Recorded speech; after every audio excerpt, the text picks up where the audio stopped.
안녕하세요. 동아일보 이진수 기자입니다. 연진아, 오늘도 이진스가 어김없이 찾아왔어. 죄송합니다. 이게 진짜 뉴스, 줄여서 이진스입니다.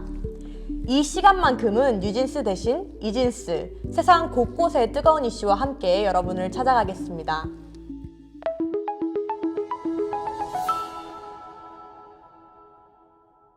지난 10일이죠. 학교폭력을 다룬 넷플릭스 드라마 더글로리 파트 2가 공개됐습니다. 더불어 더글로리를 연출한 안기로 PD가 과거 필리핀 유학 시절 학교폭력을 가했다는 의혹이 제기됐는데요. 11일 그가 변호사 입장문을 통해 학폭을 인정하면서 드라마는 더욱 화제를 모으고 있습니다. 우리 아이가 혹은 내 조카가 내 형제가 가해자 혹은 피해자라면 어떻게 대처해야 할까요? 오늘은 국내 1호 학폭 전문 노윤호 변호사를 인터뷰한 주간동아 김우정 기자를 모셨습니다. 안녕하세요. 반갑습니다. 네, 안녕하세요. 김 기자님은 내 아이가 죽도록 때리면 가슴이 아플 것 같으세요? 죽도록 맞고 오면 가슴이 아플 것 같으세요? 참 남에게 큰 가해를 입혀도 가슴이 아플 것 같고 반대로 많이 맞아도 참 가슴 아플 것 같고 이렇게 모를 푹 집어서 말하기 어려울 정도로 둘 다 힘들 것 같습니다. 혹시 그럼 더글로리 파트 2 보셨나요?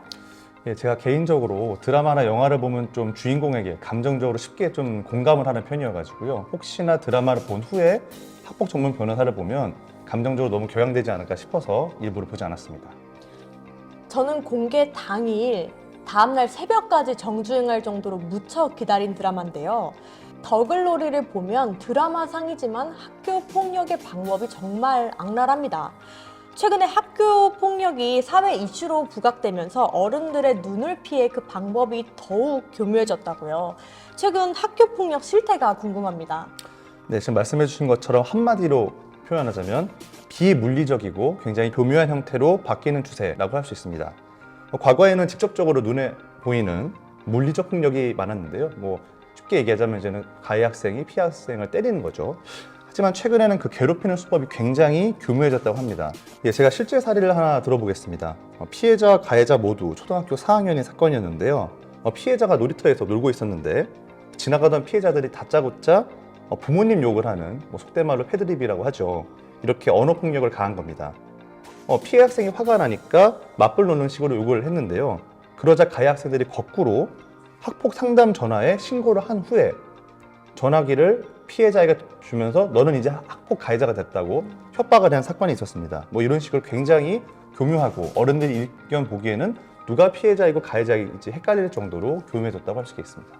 초등학교 4학년이라고 하셨죠? 네네. 그러면 가해 학생들이 학교 폭력을 행사하는 원인이 무엇일까요? 사실 이 점에 대해서는 상당히 조심스럽게 접근을 해야 됩니다. 아시겠지만 학폭뿐 아니라 성인 범죄자의 경우에도 왜 범죄를 저질렀느냐 물어보면 나름의 답을 다 내놓습니다. 일종의 변명인 거죠. 네. 학폭 가해 학생 경우에도 마찬가지입니다. 이유를 물어보면 대부분 장난이었다, 상대방이 이렇게 싫어할 줄 몰랐다, 심지어 폭력 자체를 피해 학생의 책임으로 전가하는 경우도 없지 않은데요. 이런 태도가 피해 학생에게 2차 가해로 적용되는 경우도 있다고 합니다. 그럼 내가 현재 학교 폭력을 당한 피해 학생이라면 어떻게 대처해야 하나요? 네, 학폭 전문 변호사에게 물어본 결과 대응의 대원칙은 절대 혼자 해결하려고 하지 말고 부모님 등 보호자나 선생님에게 알리라는 것입니다. 가해 학생의 협박이나 지시에 피해자가 응할 이유는 전혀 없습니다. 가령 돈을 내놔라, 몇 시까지 어딘가 으슥한 곳으로 오라고 가해자가 말하더라도 여기에 일일이 응할 필요가 전혀 없습니다. 오히려 그래서 절대 안 되겠죠. 어떤 그런 행동이 2차 가해로 이어질 가능성도 있으니까요. 네. 근데 만약에 학폭 피해 사실을 주변 어른에게 말하기 쉽지 않다면 학교폭력 신고센터 117이나 청소년 사이버 상담센터 1388 혹은 112에 신고하는 것도 좋은 방법이겠습니다. 근데 사실 피해 학생들이 두려워하는 게 보복이에요.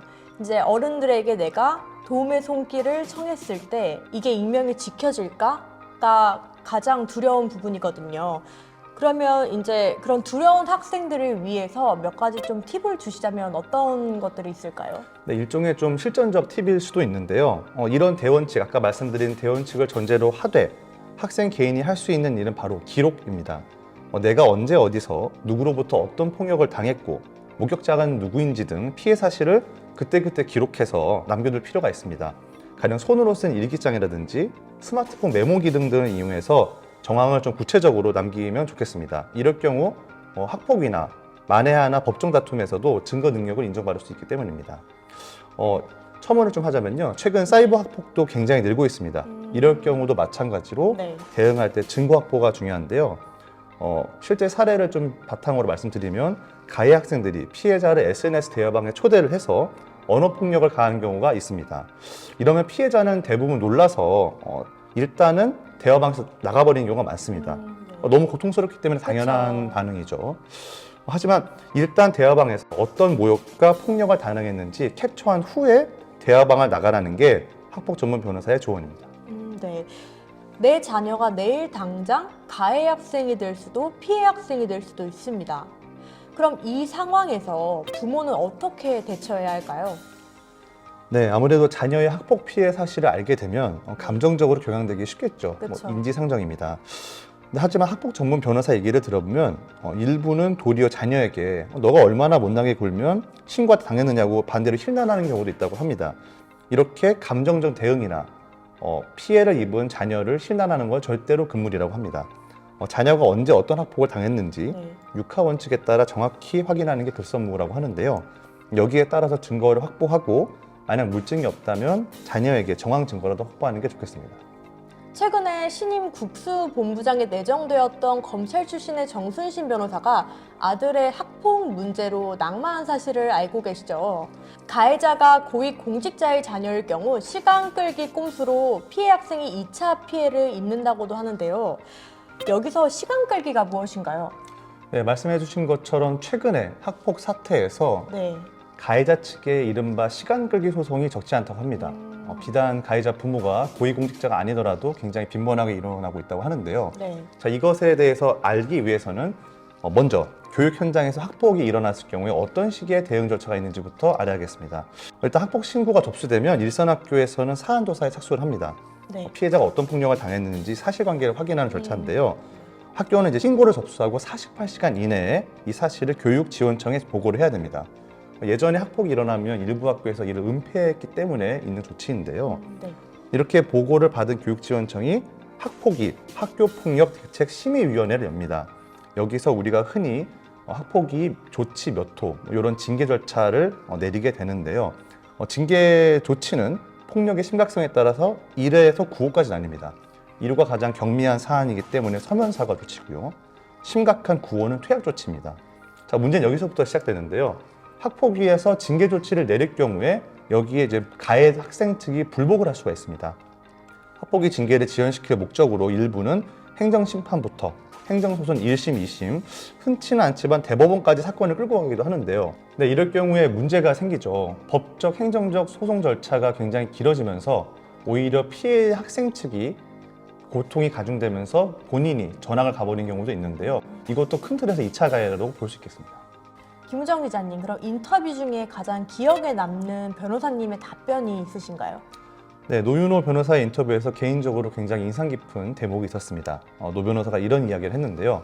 학폭 가해의 책임을 회피하고 피해자의 일상 회복을 지연시키면 최근 정순신 변호사 아들 사건처럼 결국 그 후과가 자기 자녀에게 부메랑처럼 돌아온다는 이야기였습니다. 피해자든 가해자든 법적, 행정적 절차에서 자기 권리 행사는 너무나 당연합니다. 하지만 학폭 가해자의 부모가 자기 자녀 잘못을 무조건 감싸고 도는 것은 피해자는 물론 자기 자녀에게도 독이 된다는 것을 명심하겠습니다. 네, 공유해주신 후일담 잘 들었습니다. 학폭 피해 그 누구도 예측할 수 없습니다. 예방이 우선이겠지만 예방을 할 수 없다면 침착한 피해 대응이 우선인데요. 노윤호 변호사가 말하길 어느 날 내 자녀가 학폭을 당했다면 결코 감정을 앞세워 자녀를 비난하지 말아달라고 합니다. 당장 슬프고 화가 나더라도 부모가 피해 사실을 정확히 파악해야만 자녀를 도울 수 있다는 건데요. 육하 원칙에 따른 사실관계 파악이 우선이라고 합니다. 내 자녀가 학폭의 가해자여도 마찬가지로 사실관계 파악이 우선입니다. 정말 학폭을 저질렀는지, 구체적으로 뭘 잘못했는지 먼저 파악이 이루어져야 한다는 건데요. 그 이후 잘못을 인정하고 진심 어린 사과와 재발 방지 약속이 필요합니다. 세상의 모든 동은이가 평안하길 바라며 오늘 이진스 여기서 마치겠습니다. 지금 이 영상을 보고 있는 학생 여러분, 폭력은 안 됩니다. 이보다 더 자세한 내용은 주간동아 홈페이지에서 기사로 만나실 수 있습니다. 구독, 좋아요, 댓글 부탁드리고요. 그럼 다음 이 시간에 뵙겠습니다. 감사합니다.